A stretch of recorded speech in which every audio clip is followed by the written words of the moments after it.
திமுக செயல் தலைவர் மு க ஸ்டாலின் தற்பொழுது செய்தியாளர்களை சந்தித்து வருகிறார். நேரலையில் பார்க்கலாம். போராட்டம் மிக பெரிய அளவில் நான் ஏற்கனவே சொன்னது போல 100க்கு 100% அல்ல, 100க்கு 200% இது வெற்றி பெற்றிருக்கிறது.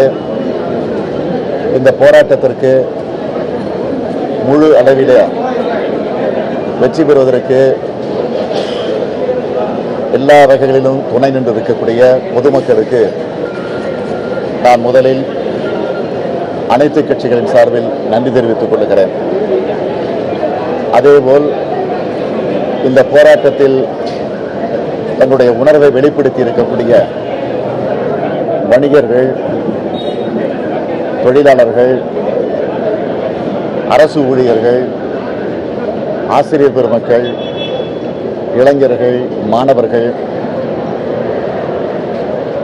அதேபோல பல தொழில் நிறுவனங்களை நடத்தி கொண்டிருக்கக்கூடிய அந்த சகோதரர்கள், இப்படி எல்லா தரப்பு மக்களும், லாரி ஓட்டுநர்கள், திரையுலகத்தை சார்ந்திருக்கக்கூடிய தயாரிப்பாளர் சங்கத்தை சார்ந்திருக்கக்கூடியவர்கள், சினிமா தியேட்டர் உரிமையாளர்கள், நடிகர் சங்க நிர்வாகிகள், இப்படி எல்லா வகைகளிலும் இந்த போராட்டத்திற்கு முழு ஆதரவை தந்தது மட்டுமல்ல, இது வெற்றி பெறுவதற்கு துணை நின்றிருக்கக்கூடிய அத்தனை பேருக்கும் அனைத்து கட்சிகளின் சார்பில் என்னுடைய மனமார்ந்த நன்றியை குறிப்பாக விவசாய பெருங்குடி மக்களின் சார்பில் நான் தெரிவித்துக் கொள்ள கடமைப்பட்டிருக்கிறேன்.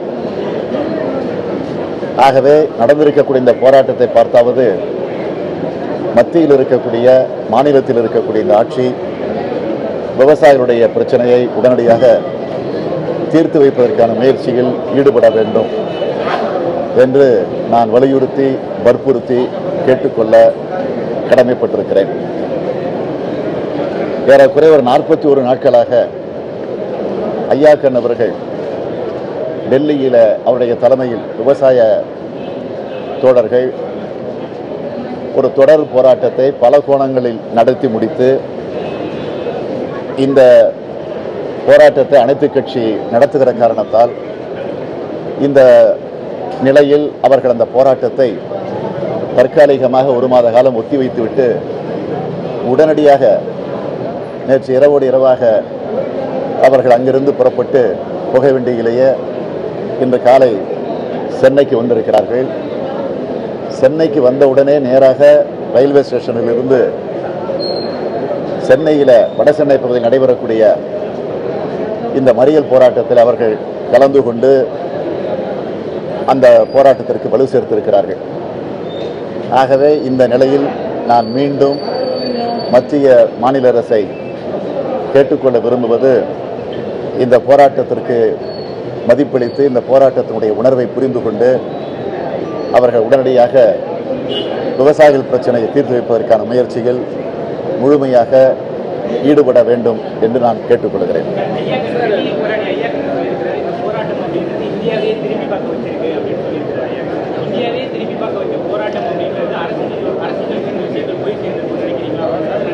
ஏற்கனவே ஒரு போராடி கொண்டிருக்கிற போதே இந்தியாவில் இருக்கக்கூடிய பல மாநிலங்களை சார்ந்த விவசாய பெருங்குடி மக்கள் அந்த போராட்டத்திற்கு நேரடியாக சென்று பஞ்சாபிலிருந்து, ஹரியானாவிலிருந்து, பக்கத்து மாநிலங்களிலிருந்து, பல மாநிலங்களிலிருந்து நேரடியாக சென்று ஆதரவு தெரிவித்திருக்கிறார்கள். ஆனால் அவர் ஐயாக்கன் அவர் சொல்வது போல இந்த போராட்டத்தின் மூலமாக நிச்சயமாக இந்தியாவை திரும்பி பார்க்கக்கூடிய அளவிற்கு இந்த போராட்டம் நடந்திருக்கிறது. எனவே இப்பொழுதாவது மத்திய அரசு விழித்து கொண்டு இந்த பிரச்சனைக்கு முடிவு காண முயற்சிக்க வேண்டும்.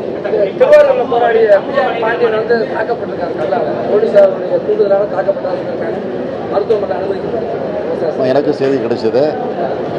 ஆக காவல்துறை பொறுத்த வரைக்கும் இந்த போராட்டத்தை எப்படியாவது தடுத்து நிறுத்த அல்லது இந்த போராட்டத்தில் கலகத்தை ஏற்படுத்த எவ்வளவோ சில முயற்சிகள் எடுக்கப்பட்டது என்பது எங்களுக்கு தெரியும். ஆனால் அதையும் மீறி இந்த போராட்டம் அமைதியாக நடந்திருக்கிறது.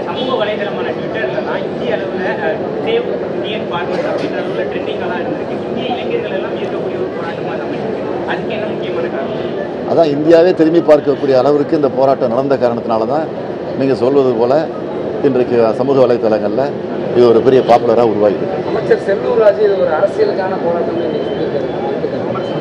தர்மாக்கோல் புகழா? தர்மாக்கோல் புகழ் தானே கேட்குறீங்க?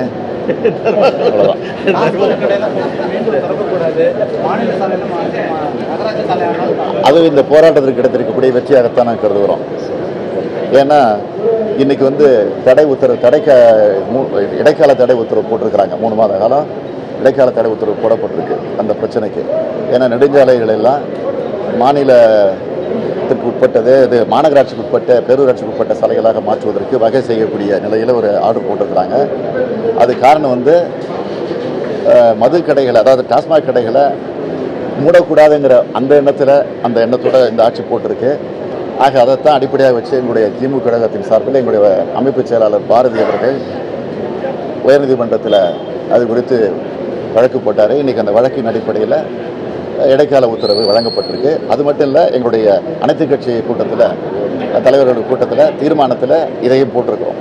ஆக அந்த தீர்மானத்திற்கு இன்றைக்கு எங்களுக்கு உயர்நீதிமன்றம் மூலமாக ஒரு நல்ல செய்தி வந்திருக்கு, ஒரு நல்ல வெற்றியான செய்தி கிடைச்சிருக்கு.